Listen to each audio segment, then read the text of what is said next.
Hi there, welcome to part two. And as I was saying yesterday, I'm giving myself permission to let this continue to evolve and grow. And I sat down today to actually make the card for this. Okay, so like I said before, I can't remember what I said yesterday, but what I've done is I've put this all on cards. And so this is the prayer that I used. Please align me with love, joy, peace, and truth so I can move through my day giving and receiving fully and freely while knowing and trusting everything is working out for me. And so that's what's on the one side of these cards. And on the other side is where I've mapped it out into the 8 chakras, even though I know there's 7, but I'm always going to call it 8 now. So what I did is I wrote down the things that I've put into this healing circle onto each individual card. But like I said, things have shifted, things have changed. I've seen things differently, and I'm kind of moving things and changing the wording. And so as I'm sitting down yesterday, I wrote out what was still important to me for the inner child. And today I was sitting down and writing out what was important to me about the sensual sexual chakra that we're going to be talking about today. And as I was sitting and looking at it, I was like, this is really interesting, because what I'm starting to see is everything that we're doing is about aligning ourselves with that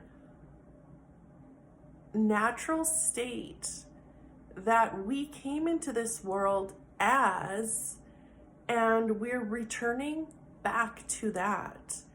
And when I say that, what I mean is this natural state of joy and peace and faith and freedom. And when we look back as children, or as we were as children, babies and children are full of love and peace and joy, and they trust and they play and they love. They don't see races, they don't see sexual inequality or genders or whatever. They just love everybody. They don't judge, they don't compare, they don't blame, they don't try to please. They're just living in their joy, in their essence. I guess the essence, that's a really good word to use. And so that's what I'm seeing is we're doing here, is returning back to that, remembering who we truly are before we got so fucked up. And it's our parents' job to fuck us up, just like it's our job to fuck up our own children. No, we're not going to do it on purpose, obviously, but we're parenting from our own fears. We're parenting from our own state of lack. We're trying to control our kids, just like we're trying to control our own life. We worry, we regret, we resent. We're doing all of these things. We're staying busy. We're staying angry. We're doing those things because we don't know what else to do. Just like our parents did those things because they didn't know what else to do. But in the process, we are learning how to act like that. What we do not heal is what our children are going to have to heal.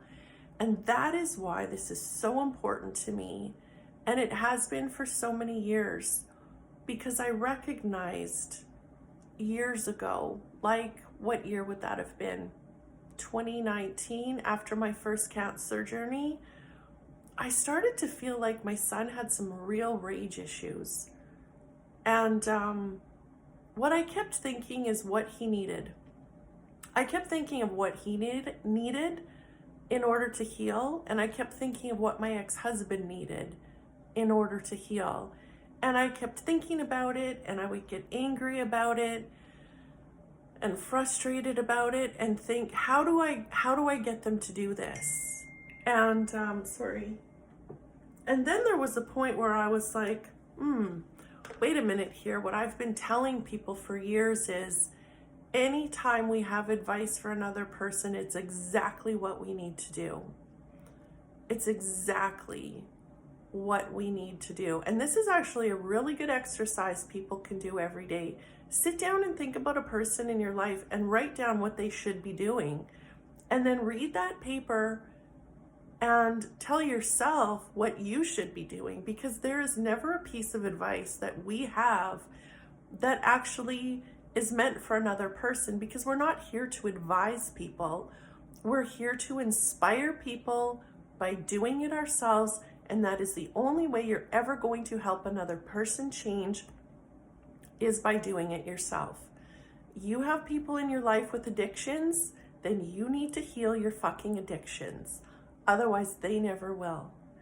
And that is what I learned with my children. I thought that my son and my ex-husband had rage issues, anger issues, and I was like, wait a fucking minute. This is my shit. This is my shit. And then I did the work, and it was very fucking painful. It was very painful to sit with my emotions and notice them and feel them, notice the thoughts and feel the emotions instead of reacting and losing my shit. And let me tell you, I wasn't perfect, right? I would lose my shit, and then I would realize what I had done. And then I started to talk to my kids about it. Every time I lost my shit, instead of blaming them, I started to see that it was my problem all along. And it was, like I said, very painful. Like any addiction that we try to stop, it's painful, because what we then have to do is feel the emotions that we haven't been wanting to feel. And that is the root of addiction, is we are trying to prevent ourselves from feeling, or we're trying to create something in order to not feel. Either way, like, right? We're trying to prevent what we don't want, trying to create what we do want, but what we're not doing is sitting in the moment with what is and just fucking feeling it. And I will tell you, this is what I've become really good at through my life. I have healed many addictions: alcohol, smoking, dating, my rage issues, my anger issues, my control issues, my worry issues. I'm a work in progress, just like we all are. But like I said, it's painful to heal your life. But if you don't do it, your children are going to have to figure that shit out on their own. And that is why this is so important to me, like I said, because I want to give my kids the best shot at having a healthy, happy, vibrant, love-filled life, abundant. I want that for my kids. But if I'm stuck in addictions and, just royal fuckery, they've got a really poor chance at figuring it out.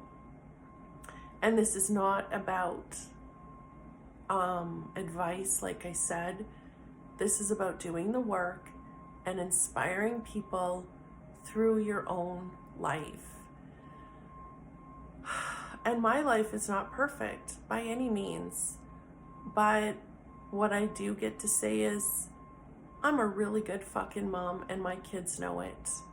We get along so well now, and it took me years. It took me years to learn how to listen to my kids and lean in to what it is they needed. And I'm gonna tell you this, the systems that we have in place right now are not, there's a lot of work that needs to be done for the systems that we have in place. Because I was told by everybody, therapists, coaches, friends, my own parents, you got to control your kids. You've got to have control. You've got to demand respect. they need to listen to you. They need to listen to you. They need to respect you. And so that's what I was always doing. I was trying to make my kids respect me and listen to me, because my fear was when they become teenagers, they're going to be out of fucking control if I don't control them now. And that is where the battle always was, is me trying to control them, because I wanted to prevent them from being, you know, whatever the fuck they were going to be in their teenage years. And the interesting thing is, I stopped listening to everybody's advice, because everybody said, don't be your kid's friend. Don't be their friend. Be their parent. They don't need you as a friend. Fuck off. That is wrong. Your kids need you as a friend. Your kids need you to be someone who listens to them, who doesn't judge them, who doesn't try to change them. Your kids need you to lean the fuck in all the time. Not just some of the time, all the fucking time. And it's time to give up everything that we have in order to make our kids happy. And not in a simping kind of way. I know that that's a new word. I don't even know if I use it properly, but not in this way of needing our kids to like us, but in love, like to really, you know, go inward in your heart. Because yes, sometimes kids need rules, sometimes kids need boundaries, but what I've experienced is when you sit down and you talk to your kids about rules and boundaries, and they set their own rules and boundaries, they learn from their mistakes, they learn what works and what doesn't work, and they become functional human beings because they've created their own little system. And they fall and they fail, and you know, they go rogue and off course, and then they come back, and they're really grateful that they got to make the choices and they got to face the challenges. So you know, when I do, like, I do work with teenagers, and the interesting thing is, very seldom do I have parents that want to do the work. They want me to work on their teenagers. And before, I always said, I'm not going to work on kids, because it's not the kid's problem, it's the adult, it's the parent's problem, which is true. 100% of the time that has been true. But I do now work with teenagers because they need someone to tell them that they're okay, and that it's okay to not be okay. And you know what else they need someone to tell them? Adults are not always right, and we need to respect them. Like, it's interesting because what I've recognized is teenagers see more truth than we do now. And my kids really knew that when I was crashing out and yelling or blaming or whatever it was that I was doing, that I was the one that was out of control, and I was the one with the problem. And then when I started to see it, we actually worked together, and I would say that my kids helped me heal more than anyone has. So I kind of totally went off course here, because this really isn't what this lesson is about. But what I wanted to talk about is not having advice for other people, and knowing that anytime we have advice for another person, it's actually what we need to hear. And I would say that parenting and, you know, teenagers are my number one passion, because I worked at a high school for a year a couple of years ago, and I really honestly thought all teenagers were assholes. And I thought I was going to hate every minute of that job. And I never had one kid in that high school. This high school had 1,800 kids. Never had one kid disrespect me. They were so kind and wonderful, and I fell in love with their little hearts and their little minds, and really, really respected how very mature these kids are nowadays, how kind they are, how wonderful they are. Yeah, of course, there's the exception to the rule. And when I say the exception, what I mean is some kids are acting out, but you look at what's going on at home and you're going to see why they're acting out. And we're not talking about, you know, because I worked with kids who didn't have parents. Their parents were in jail, or, you know, they had died from addictions, or they were stuck in addictions. They're stuck on the streets. But there's also a lot of kids who have parents that are very well off, and they're very busy. They're very addicted to looking better, getting more, impressing other people, their alcohol, their drugs, whatever it is. And what we need to be really, really good at is loving ourselves enough to be able to learn how to love our kids. And I would say that that is probably the thing that I would see that I've healed the most in my life, is how I've treated my kids. And here we go. My kids are 16 and 17 years old. They are the nicest human beings you will ever meet. They are hard workers, but they also know the benefit of resting and replenishing themselves and having fun. I would say it's a big motherfucking win for me. And it wasn't easy. It wasn't easy because, like I said, I did the exact fucking opposite of whatever anybody else told me, including the therapists, including the coaches, including, you know, the people making millions of dollars selling parenting books and giving parenting advice. I did the exact fucking opposite. And I leaned the hell in, and I became somebody who healed my own issues, my own rage issues. And the less rage that I had, the less angry I was, the less my kids were acting out. It's all a fucking inside job. It all is. And when you do your work and you heal your own rage issues, your own control issues, whatever it is you're dealing with, when you become a loving person, then you can look at your kids and be like, okay, so where are the problems? If they're still having problems, chances are they probably won't be, because like I said, our kids react to us.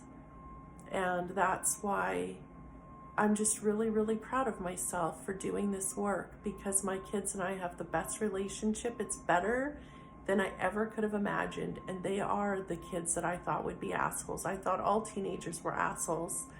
Nope, they're not. We've got a lot of addicted parents that do not want to see their kids. They do not want to listen to their kids. They do not want to give anything up in order to spend time with them and teach them how to rest and be good, functional, loving human beings. And these people are going to have children that suffer a lot more than they need to. And I guess at the end of the day, that's what our souls chose for us. And for whatever reason, my soul, I feel like, has chosen a life for me where I can become a motherfucking warrior on earth and really sit with, you know, they used to call it demons. I don't believe in demons. I believe in our own programs. And when we feel emotions that are surfacing when we're triggered, like I said yesterday, our trauma gets triggered. And when that happens, it does feel like it's like there's a caged animal inside. And we're meant to sit with that and feel it until we heal it. And that little piece of trauma has then been released. And that's what I've become good at. And that is what I do in my healing sessions. That is what I'm going to be doing in my healing circles. That is what I'm doing with this online work. My goal is to help you heal your trauma, because otherwise it's going to keep getting triggered. And I have not yet found a system out there, or a book, or a workshop that effectively heals trauma. Everyone's talking about it. Everyone's making millions of dollars giving advice about it. But what I have not heard yet is somebody say, look, feel your emotions, notice your thoughts, and when you do it and do it and do it again, you're going to heal it. And that is what we're here to do. So, with that, today's chakra that we're going to be working with is the sensual sexual chakra. So this is where I see the connection to the divine masculine and the divine feminine, is what helps us build relationships with loving partners, and also this relationship with giving and receiving. Because I feel like, and here's the thing that I'm not good at all is relationships with loving partners. That is where I still hold a lot of trauma, and I continue to heal by leaning into it and learning from it. But I am not talking about relationships as any kind of an expert. All I know is when we're in relationships, I believe that we are attracting the partner that is necessary for us to heal our trauma. And what I've seen in my own life is, because I had a narcissistic parent, and it's, labels don't matter, but what I lived with was this constant belief that my parent, that was very nasty, very angry, very stuck in anger all the time, so would explode, just, it was all about this person and their needs. They never ever wanted to sit and feel any disappointment, or like everything had to be their way all the time. And if it wasn't, everybody would pay for it, and everybody had to constantly do everything possible in order for this person to get their needs met. And I was always the one who felt bad for him, thinking, well, he must feel bad because he's such an asshole. He must really, really feel bad. And so I would always try to make this person happy. Always. It's like, what can I do? I would always like try to joke with them, come out of my room after I was sent to my room, and make sure that they felt good about themselves, because they must have felt really bad for putting me in my room and yelling at me and getting so mad at me for nothing. So there was always this constant, I need to make sure that they're happy. And I always felt like someday they're gonna appreciate me, they're gonna accept me, they're gonna love me. Someday they're gonna hug me and tell me that I'm okay. And I never got that from my parent. I got it from my mom. Anyway, but my mom was serving that person also. So she was stuck in the same loop that I was in, trying to please, trying to make everything okay, just always in this state of what can we do to make him happy. And so then I end up getting married to the same person. Like, obviously I didn't marry my dad, but I married somebody who was exactly the same thing. Never wanted anything to be other than the way they wanted it to be. didn't know how to feel their emotions, didn't have any thought ever about how I was. It was always about them. And I don't know how this all works, but it feels like these people really legit have no feelings for the other person, like the wife, the children. It's like all they care about is getting their needs met. And so I lived with that. You know, I had 2 children, thinking everything was going to get better. I just kept thinking it was going to get better. I just kept thinking if I did enough, someday I was going to get love. If I did enough, someday my marriage was going to work. And it never did. And it just got so bad that I left. And, you know, it wasn't like I left and life was magically great. It was like I left and the motherfucking world just kept crumbling and crumbling and crumbling. But I believe it was all in a divine way because it happened. Otherwise, it wouldn't be divine.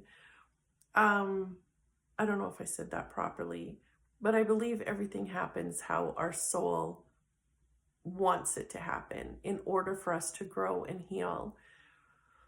So what I continue to see is I find like, okay, so this last year, I just spent a year with someone, great person. We connected on such a deep level. We connected on a soul level where we talked about God and had the same beliefs and had the same, just the same love for God. And the way we spoke about it, the way we experienced when we both had our like near-death experiences, that was so powerful and meant so much to me. But this person was a person who didn't want to have feelings for me, didn't want to be in a real relationship of giving and receiving.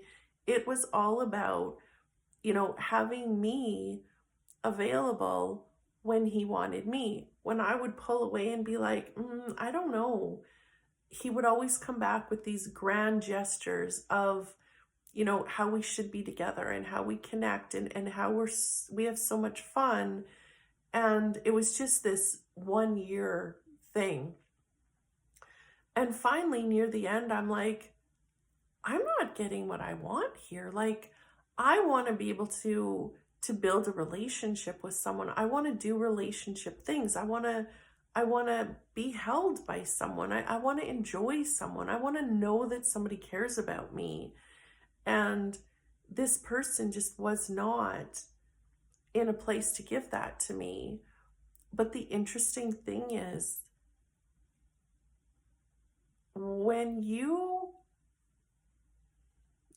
grow up with someone who, when you grow up trying desperately to get someone's attention and affection and love, when you date someone that gives you some affection and attention, it literally feels like, I've never done hard drugs, but it is a high like no other high. It is a dopamine hit like you can't imagine. And that's what kept happening, is this person was very affectionate.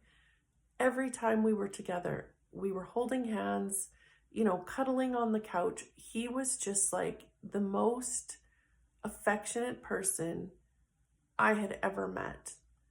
And I loved that so much.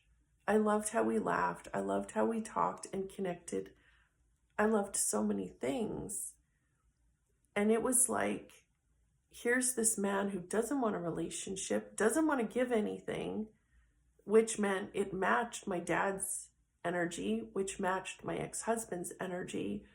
But here's someone who holds my hand. My ex-husband never, ever, ever once, other than when we first started dating, but then things just changed drastically.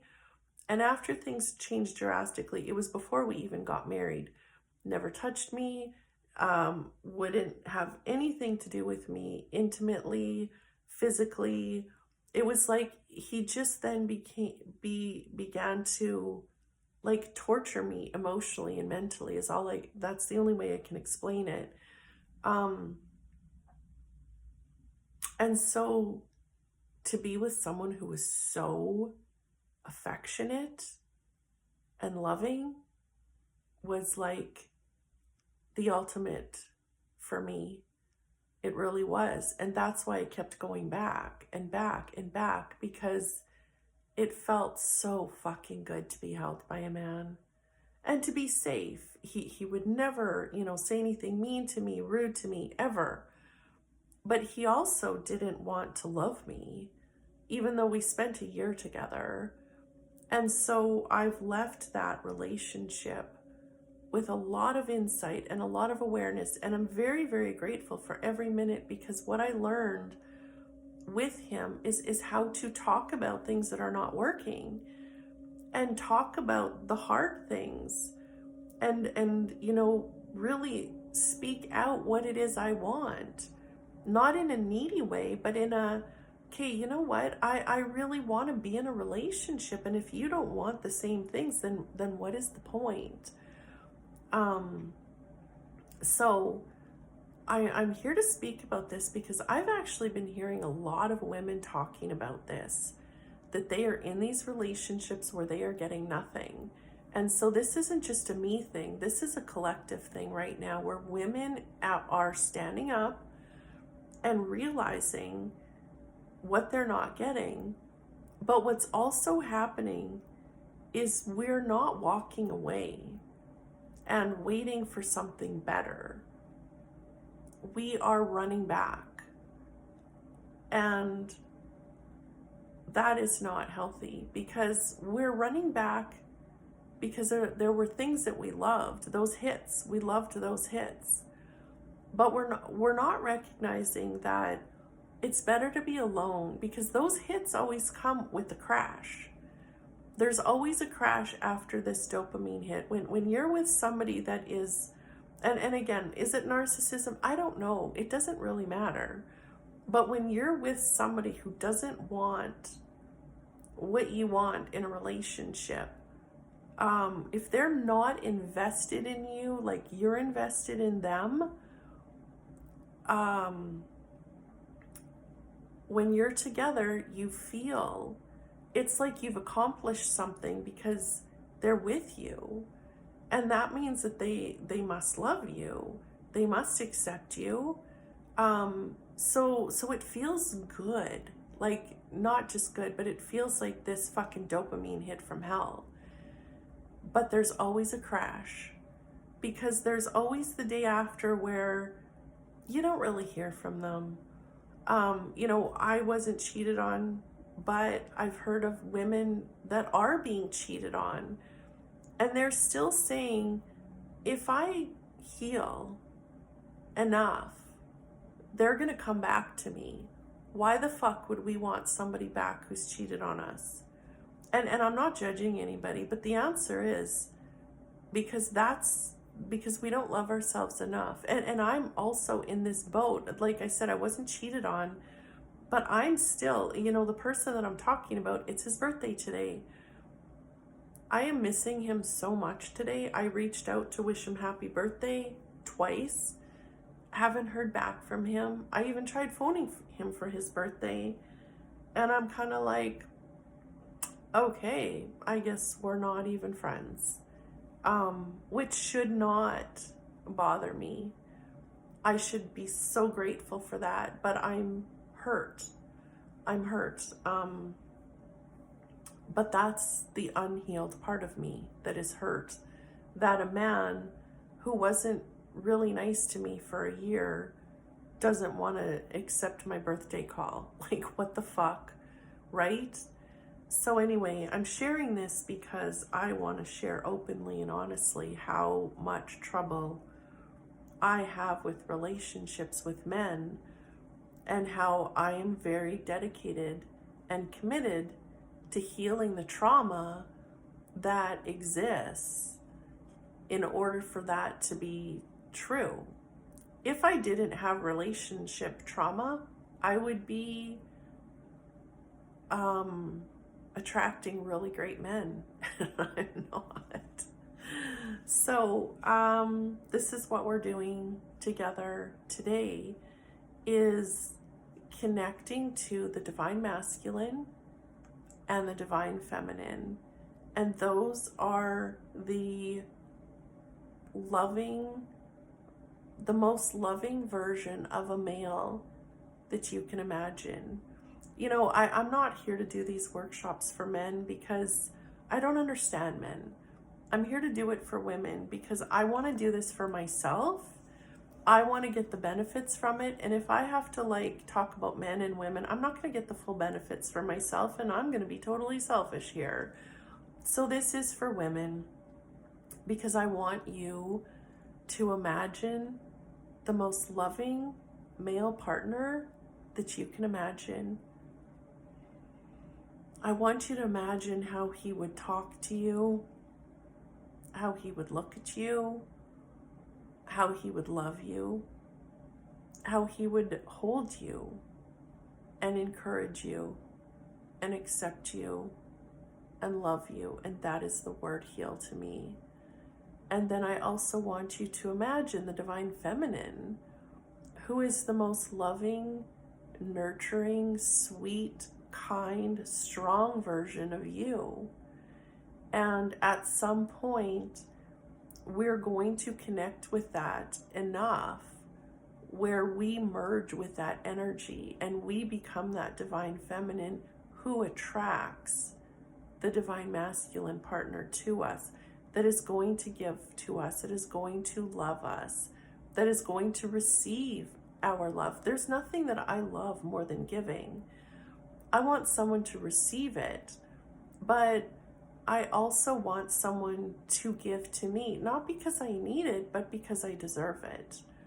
And this is what I want us to really heal, are those wounded parts of us that are accepting anything other than a loving, divine masculine partner. They're not going to be perfect, neither are we, but they're going to be the best version for us. But that's only going to happen when we become the best version that we can be.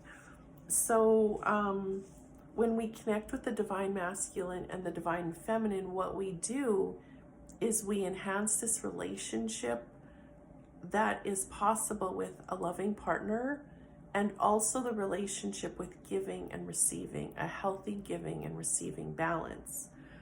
And so what we get to do in our lives is balance solitude, because if you can't be alone and be happy, you're never going to be happy with another person.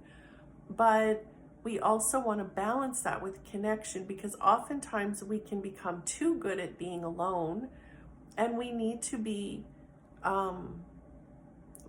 happy connecting with other people. So it's to find that balance, and also the balance between giving and receiving. This one is a little bit repetitive, but I really had to put this giving and receiving in different areas because it's so important. When we're looking at the emotional state, we're looking at anxiety. And when we're looking at anxiety, what we're moving through is we're being able to stay open to the anxiety that we feel, not judging it, not running from it, but really feeling it, noticing the thoughts that are coming up to create it, and moving through that to find trust. Trust is such a big thing. We need to trust ourselves, but we need to trust reliable people. I trust people that are a notch better than my ex-husband, that are a notch better than my dad was when I was growing up. I want to trust people that really earn or deserve my trust. So this is where I'm working on. So when we're having, or what is pulling us out of the moment and this aligning with the divine, or this alignment with the divine masculine and the divine feminine, what's pulling us out of that is us blaming or pleasing or needing or saving other people. So when we're doing those things, what we're doing is we're pulling ourselves into this experience where we're attaching ourselves to another person, or we're avoiding the love from another person. So the people that we're talking about, the men that don't want to have partners or loving relationships, they are the avoidance. Well, they are attracting the attached people, which is women saying, I want to heal so that they come back to me. That is crazy. I shouldn't say crazy. That is not healthy. I'm not judging anybody because I'm doing it the same. I'm doing the same thing. That is not healthy. That is wounded energy.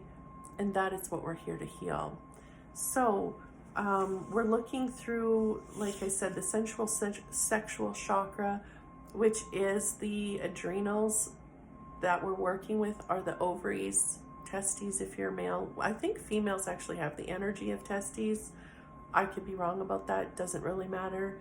And then we're looking at the pericardium, triple heater meridians, which is the heart protectors. So we're going to dive into the session. I dropped my cards. I got to pick them up now. Okay, I just want to count them to make sure that they're all here. Okay, so we're going to pick these cards to see what we're working on in our session, because we want to see where this is being stored in our bodies and also in our brain. So the card is genitals, which is hilarious because we're working through the sensual sexual chakra. It's not hilarious, it's just always funny to me because it always makes sense. And then we're looking at the system, and the system that we're working with is the immune system, which is interesting because intuitively I'm picking up that we are allergic to healthy partners. So there's some kind of addiction to rejection is what's showing up.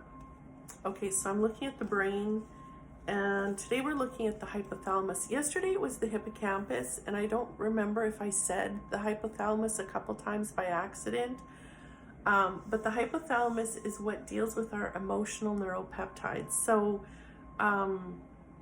that's what's being sent out. The hypothalamus creates emotional neuropeptides and sends them out into our body. Now, when we continue to, so what happens is, if we're angry a lot, then our brain continues to send out anger neuropeptides, which means the receptors on our cells change shape because they need more room for this anger. So they kick out the joy, they kick out the peace, they kick out, the receptors for nutrients or vitamins, whatever it is, and they make more for anger. So because then we have more receptors for anger, then we actually become addicted. We want more anger, or we want more, let's say, rejection, because that's what intuitively showed up. So it's like, okay, I want to feel rejected because I have all these receptors that I need to fill. So that's what we're doing today, is we're going to clear those receptors so that we're not looking for rejection, so that we are shifting the shape of the receptors back to love and acceptance and appreciation, and encouragement is also showing up.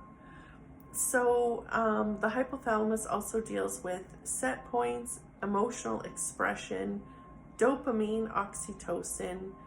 It links the nervous system to the endocrine system via the pituitary gland, and it regulates bodily functions.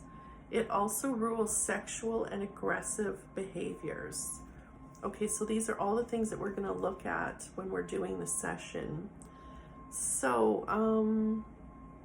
I invite you to place your hand on your heart and take some nice full deep breaths. And the first thing that we're going to do, which is what you can do every morning for yourself and others, is place your hand on your head and imagine the Divine Mother and the Divine Father filling your mind with peace. Place your hand on your heart and feel them fill your heart with joy.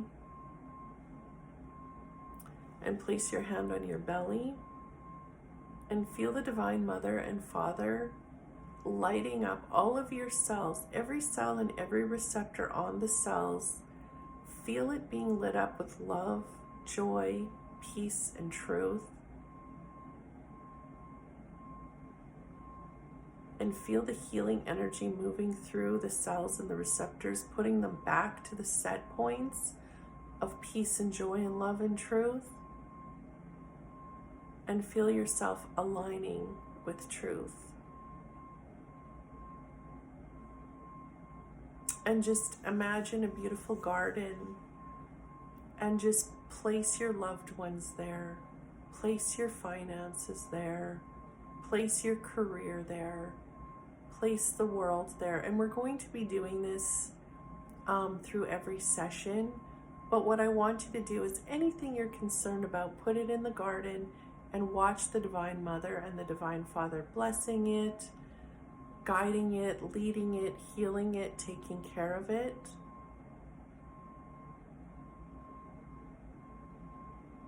And we can just say this prayer together. Please align me with love, joy, peace, and truth, so I can move through my day, giving and receiving fully and freely, while knowing and trusting everything is working out for me. And also give this energy to the garden and everything in your life, knowing that it's all being taken care of.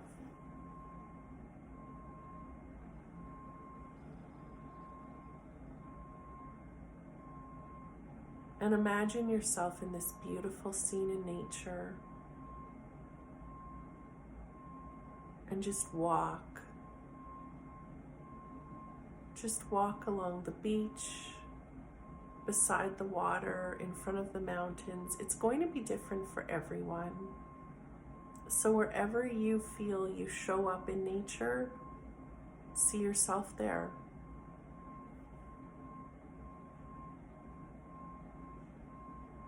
And feel every step that you take.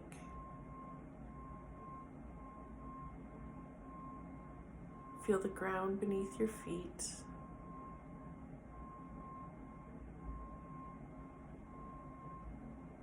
And smell the beautiful air that's around you. Breathe that air into every single cell in your body.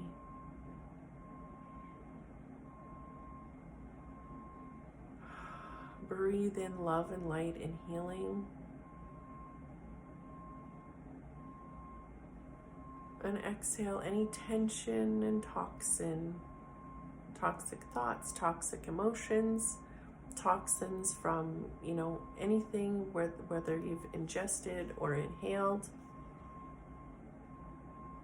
Just really feel this giving and receiving, knowing that you are receiving what Mother Nature is giving, and you are giving what Mother Nature receives. Our breath is just the most beautiful miracle that we have. And just imagine this cleansing, beautiful energy moving in and healing you. Feel it healing your mind. Feel it healing your heart. Feel it healing every cell in your body.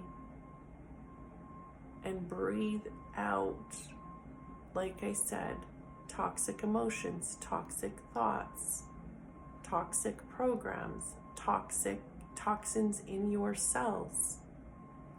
Breathe it out because Mother Nature is here to cleanse it for us.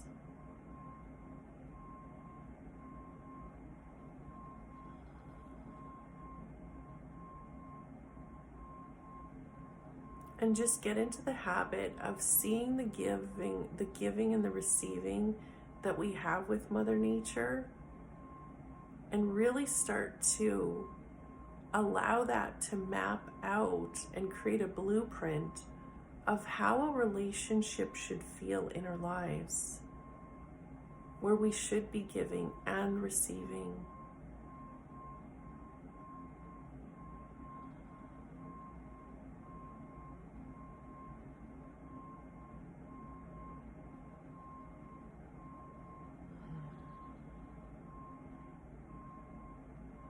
And as you're walking through this scene in nature, just stop and sit and just really take it all in. See the beauty. See the beauty of the water, of the mountains, of the sky, whatever it is you see.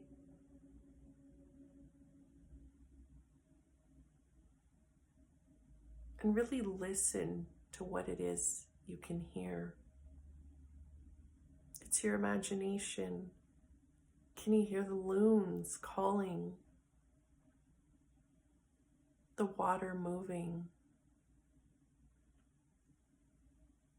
The trees rustling?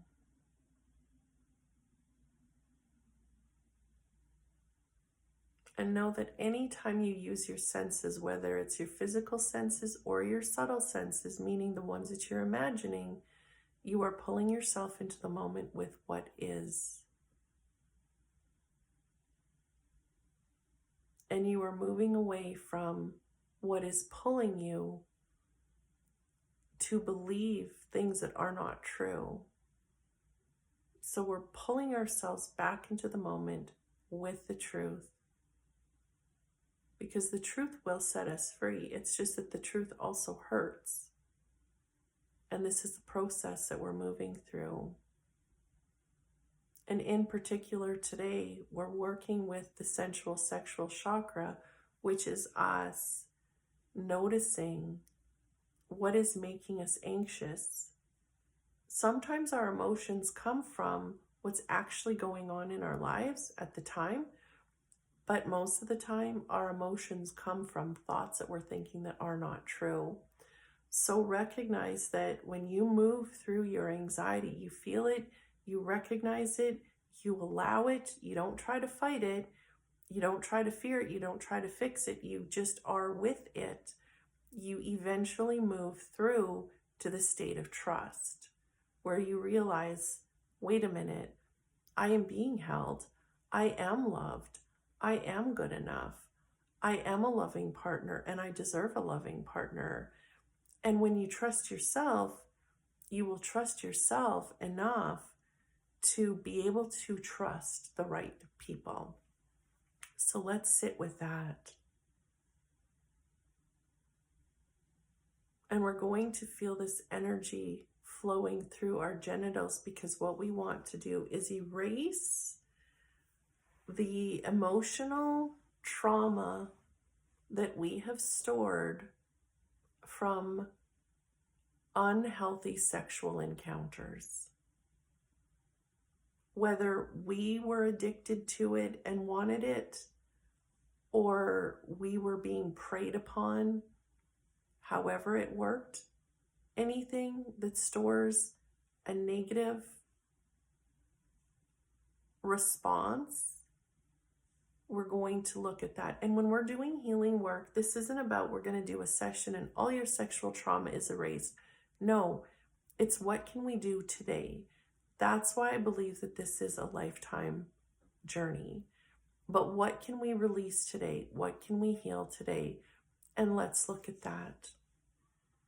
So place your hand over your genitals and just feel this energy of healthy, sensual, and sexual connection. Being able to, first of all, look into someone's eyes, have open, honest conversations, be held and hold them, hold them and be held by them, but really form this relationship built on intimacy and be able to carry that through into the sexual part of the relationship, where it is giving and receiving. a balance where there's trust and true connection, like core connection, where it's a spiritual connection.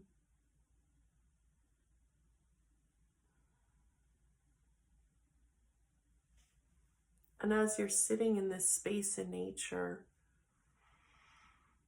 merge with the divine feminine, become the divine feminine that you are capable of becoming. Feel how it feels to be so attractive to amazing, incredible, healthy, divine masculine men. And feel this relationship that we've formed with the inner child, and how we really formed this foundation of resting and accomplishing, and this ability to play and create. And we built this relationship with ourselves where we're always connecting and taking care of the inner child. So we're moving on from that to a space of giving and receiving, where we have the healthy masculine and healthy feminine connecting and aligning.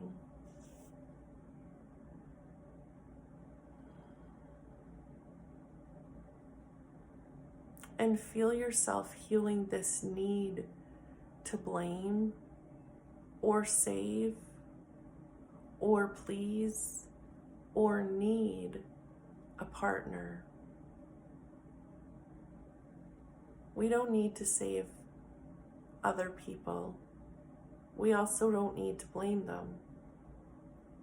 We also don't need to need them. And we do not need to please them.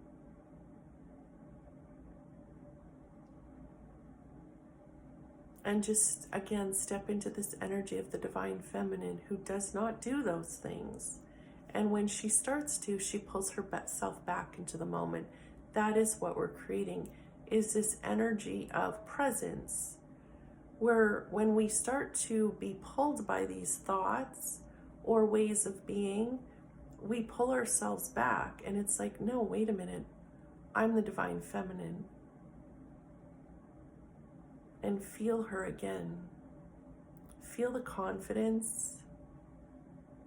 Feel the charisma. Feel how centered and grounded she is in love. And how she's so excited about her business and her life and her kids and her creations and ways that she plays, that she's so excited about those things that she doesn't look for a man. They find her because she's having so much fun. That is what we're creating, is this energy of free-flowing fun.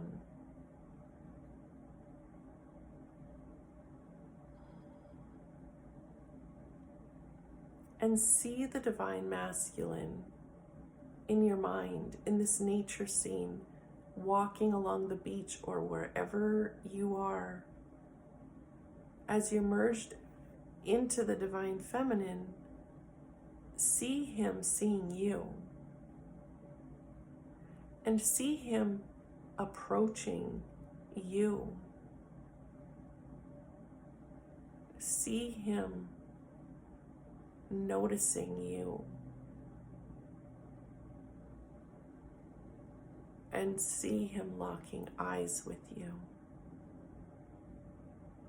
And feel how it feels to be seen, because sometimes that creates a lot of anxiety. But you sit with that anxiety and you question, am I feeling anxious because this is not a good connection for me? Or am I feeling anxious because I've never felt this before? And whatever the answer is, the solution remains the same. Feel your emotions, Feel the anxiety. Notice the thoughts that are showing up and become present with what is.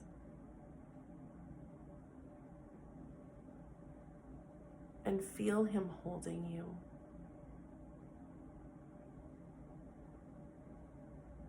Without words needing to be spoken, feel him encouraging you and accepting you and loving you. That is the word heal. And when you are merged into your divine feminine, you will attract the divine masculine who will hold you and encourage you and accept you and love you, and you will do the same for him. But it's not because he needs to be saved, it's because you're meant to heal one another. That is what healthy relationships, healthy divine relationships do for us. Oftentimes we first find our karmic partners where they trigger our trauma, and that's how it's meant to be, because trauma bonding is a real thing. But trauma bonding, if we're present with it, it will heal a lot of our wounds, where then we're not going to have that attractive energy, where we're attracting that caliber and that vibration of masculine, where we move beyond that and hopefully move beyond it with leaps and bounds, instead of just like a smidge better than our ex-husbands, somebody who's really fucking great showing up. So let's really sit with that and breathe that energy in. And just know that anytime you connect with the divine feminine and divine masculine in your mind, that's going to help you form this relationship in life with a loving partner, and you becoming that loving partner as well, and finding this relationship with healthy giving and healthy receiving.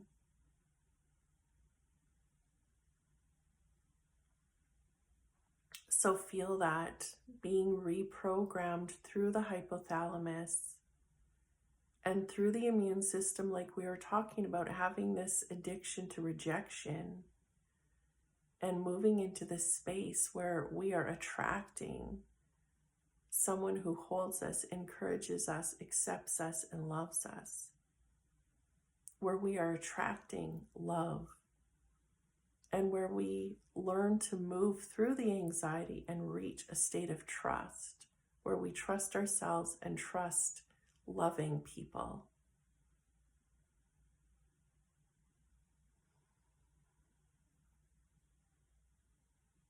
And this is where we build this experience of balancing solitude and connection, and again, giving and receiving. This is where we be love, be loving, and be loved.